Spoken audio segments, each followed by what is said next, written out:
आम का अचार सभी बनाते हैं, पर क्या आम का कुच्चा बनाते हैं जिसमें गुठलियां नहीं होती है। वो आम का कुच्चा क्या मस्त लगती है खाने में, और बहुत ही आसानी से बन जाती है। और जिसमें गुठलियां नहीं होती है, इस कारण और भी आसानी होती है हमें कुच्चा बनाने में। तो चलिए आज हम बनाते हैं वही कुच्चा जो हम दादी के हाथों वाला कुच्चा खाया करते थे, नानी के हाथों वाला जो मांग मांग कर बनाते थे और चम्मच भर भर के खाया करते थे, चटकारे ले लेकर। क्या टेस्टी होती थी, और क्या वो भी दिन था। अभी उतना खाने का मन नहीं करता है, लेकिन पहले सच बताऊं, अचार बनते ही कैसे लेकर भागते थे और खाते थे। एक दिन में कम से कम 4-5 मतलब जो बाइट होता है खा ही लेते थे, उतना खाते थे, इतना टेस्टी होता था। तो ये आम है बिना गुठली वाला, इसमें गुठलियां नहीं होती है। और जिसमें गुठलियां नहीं होती है उसका कुच्चा बहुत ही अच्छा लगता है बनाने में भी। इसमें दो तरह के आम हैं, एक एकदम अच्छा है जिसमें कोई दाग धब्बे नहीं है, तोड़ा हुआ है, और कुछ आम गिरा हुआ है। जैसे आंधी आती है तो बहुत सारे आम गिर जाते हैं और कुछ आम तोड़कर ले आते हैं मिलाकर। लेकिन दोनों आम हम खरीद लेते हैं। अगर छाट कर चुनकर खरीदते हैं तो महंगे देते हैं, और इस तरह से खरीद लेते हैं तो एकदम सस्ते दामों में आम खरीद लेते हैं और बहुत क्वांटिटी में आम खरीदते हैं। तो बस क्या करते हैं, जिसमें थोड़ा दाग रहता है और थोड़ा पीला हो जाता है, जैसे पका सा लेकिन खट्टा होता है, और ये गीला नहीं है, मतलब सॉफ्ट नहीं है, कड़ा ही है लेकिन हल्का सा पीला हो जाता है, वो आम का हम आमगूर बनाते हैं। तो दो तरह की मतलब हम बर्तन लिए हैं, उसमें रखे हैं।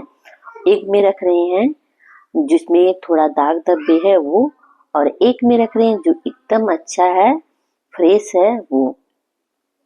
तो एक का हम बनाएंगे आमगूर और एक का बनाएंगे कुच्चा, दो चीज बनाएंगे, और ये दोनों बहुत ही टेस्टी होती है।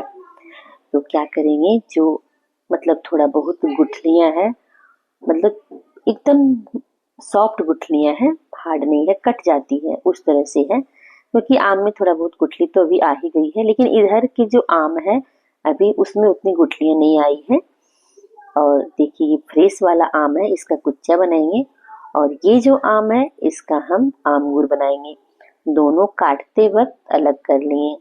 इसमें थोड़ा दाग है, जैसे थोड़ा चूरा हो गया है, आम के पेड़ से जो आम गिर जाता है वो थोड़ा सा चूरा चूरा हो जाता है। तो थोड़ा सा आम किचन में बच गया था, और हम जो आम काट रहे थे, छील रहे थे, वो बालकनी में बैठकर काट रहे थे। तो बच्चे लोग थोड़ा एक दो इधर उधर भाग कर दे रहे थे, वो फिर से जमा किए, इकट्ठा किए। तो 3-4 आम और था, उसे भी हम छील काट लिए। और ये जो आम है ये फ्रेश वाला है। तो पहले बनाते हैं हम कुच्चा। पहले हम आमगूर बना चुके हैं, लेकिन हम आपके साथ कुच्चा की रेसिपी शेयर कर रही हूँ। एक सिलबट्टे है, और सिलबट्टे को अच्छे से धोकर साफ करके सुखा लिए हैं। पानी नहीं है इसमें, क्योंकि जब भी हम कुच्चा या अचार बनाते हैं तो पानी नहीं रहना चाहिए, एकदम फ्रेश शुद्ध रहना चाहिए। तब अचार और कुच्चा जो बनता है वो सालों साल तक चलता है, और अच्छे से बनाते हैं एकदम शुद्ध तरीके से। तो और जब भी अचार कुच्चा बनता है तो एकदम साफ सुथरी बनाई जाती है, ताकि सालों साल तक चले। और जब भी इस तरह से अचार बनती थी और अचानक से छू देते थे तो जो डांट पड़ता था वो क्या ही बताऊं, वो डांट अभी भी याद है। क्योंकि जब भी अचार वगैरह बनता है तो कहते हैं कि जूठा हाथ से नहीं छुआ जाता है, इसलिए। और ये बनाई हूँ मैं आमगूर, जो थोड़ा बहुत आम में दाग धब्बे थे उसका। बहुत ही टेस्टी बनती है ये आमगूर भी। तो ये आम का कुच्चा है, थोड़ा सा कूच लिए हैं सिलबट्टे में रखकर, लोढ़ी और पाटी से।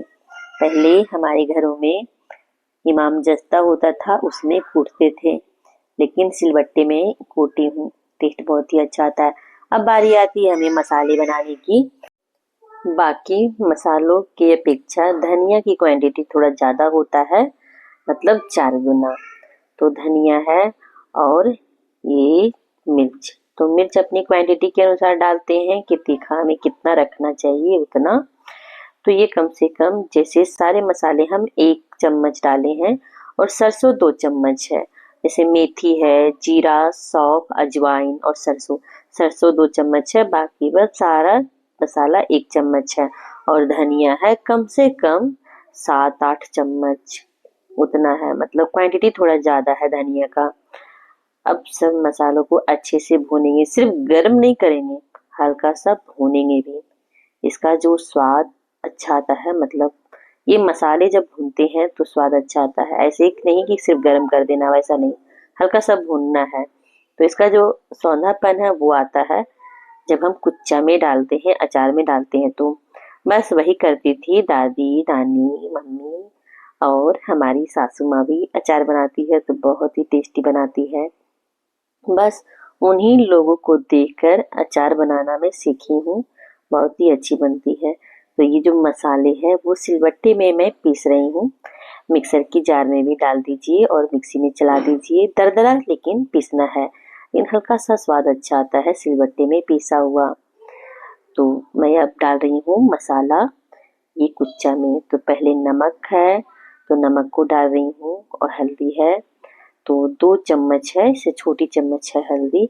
और जो नमक हम डाले हैं चम्मच बड़ी है, रेगुलर जो घर में रहती है चम्मच वो, उससे।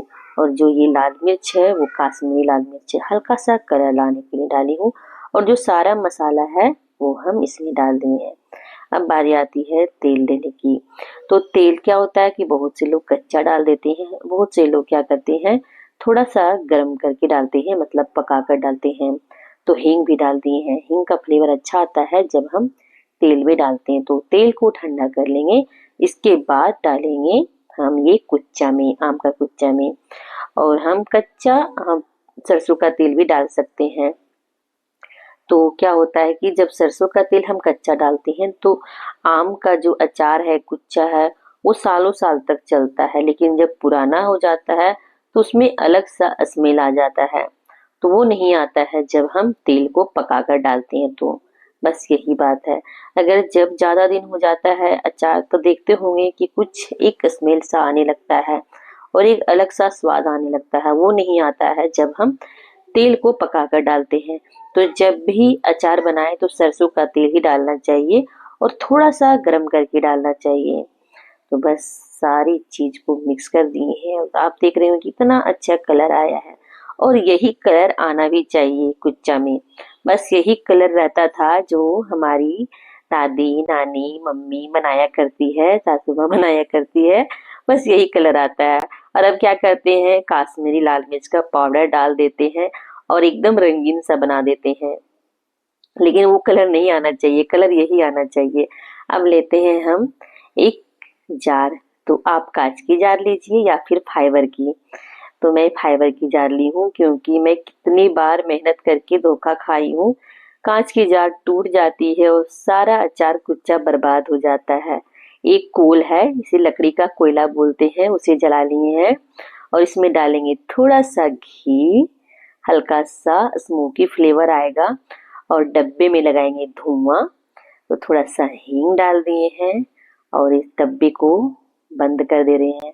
अब इसमें जो कुछ भी बैक्टीरिया वगैरह थोड़ा बहुत रह जाएगा वो सारा खत्म हो जाएगा और ये अचार सालों साल तक चलेगा ये कुच्चा, क्योंकि खट्टी चीज है। और अब के बच्चे तो कुच्चा खाना पसंद नहीं करते हैं, लेकिन हम कुच्चा इसलिए बनाते हैं क्योंकि हम ज्यादा चटनी वगैरह बनाते हैं तो ये कुच्चा काम आता है।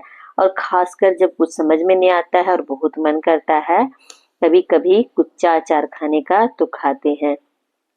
लेकिन बचपन में हम लोग बहुत सारा कुच्चा अचार खाते थे और हमारी मम्मी तो अचार बहुत बनाती थी, इतना बनाती थी कि अचार से एक रिक भर जाता था, मतलब। लेकिन अब नहीं बनाते हैं उतना, थोड़ा बहुत बना लेते हैं क्योंकि अब के बच्चे उतना नहीं खाते हैं, खाते हैं लेकिन उतना नहीं खाते हैं। तो थोड़ा जो धुआं वाला कोल बच गया था वो इसमें रख दिए हैं, धुआं अच्छा से आ ही रहा था इसलिए। ढक दिए। इसमें जो स्मोकी फ्लेवर है सारा कुच्चा में आ जाएगा और ये कुच्चा बहुत ही टेस्टी लगेगी खाने में। और ये कुच्चा सालों साल तक चलेगा। मैं जो तबर बनाई थी सो अबर है, मतलब जो तबर सीजन में बनाई थी सो अबर अभी तक है ही, इतनी अच्छी बनी थी। और जो थोड़ा सा तेल बचा हुआ है हींग वाले वो भी डाल दे रही हूँ, और ऊपर से थोड़ा तेल और भी डाल रही हूँ, क्योंकि जब भी अचार कुच्चा बनता है वो तेल और नमक और मसाले का खेल है। आप अच्छी क्वांटिटी में डालेंगे तो बहुत दिनों तक चलेगी। सूखा मत बनाइए। तेल, बहुत से लोग क्या करते हैं कि बनाते हैं बिना तेल वाला अचार कुच्चा, लेकिन ये जो कुच्चा है वो लाइफ टाइम के लिए है। लाइफ टाइम के लिए आप बना रहे हो तो तेल नमक मसाला अच्छे से डालिए, बहुत ही अच्छे से बहुत दिनों तक चलेगी। तो ये हमारा कुच्चा तैयार है, ये बहुत दिनों तक चलेगी। और बीच में हम एक दो बार और भी बनाएंगे ये कुच्चा, क्योंकि ये कुच्चा बहुत ही अच्छी लगती है। तो हमारी वीडियो कैसी लगी हमें जरूर से बताइएगा, और थोड़ा दिन इसे धूप में रखिए। क्या कमाल